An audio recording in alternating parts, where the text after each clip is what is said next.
Probinsya ng Davao de Oro, or known as Cumbay o Compostela Valley noon, ay naging part ng Davao del Norte until it was made a separate province in 1998. At ito po ang naging 78 na lalawigan sa buong Pilipinas sa bisa ng Republic Act No. 84 sa Bensara na nilagdaan ni Pangulong Fidel B. Ramos noong Enero 30, 19 nagiging kabisera ng buong lalawigan dahil sa geographic location ito.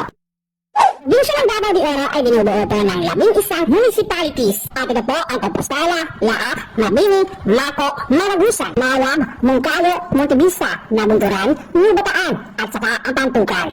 At alam niyo ba, ang Davao de Oro ang ika-4 sa pinakamayamang probinsya sa buong Pilipinas. At sagana naman ito sa natural resources na siyang nagbibigay sigla sa buong ekonomiya ng probinsya. At meron naman ito 4,666.93 square kilometer ang kabuuan ng Davao de Oro. Marami din kayong matatagpuang magagandang beaches, hot and cold spring, at also mga nakakamanghang mga waterfalls dito sa probinsya ng Davao de Oro.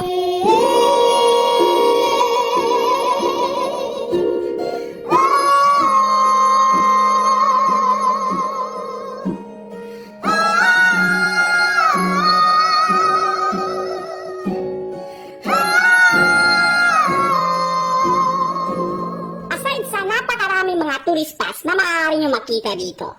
Ang isa sa pinagmamalaki na produkto na pinuproduce dito sa Davao de Oro ay ang kakao, na kung saan tinagurian at kinilala bilang isang award-winning local producer ng tsokolate sa buong bansa.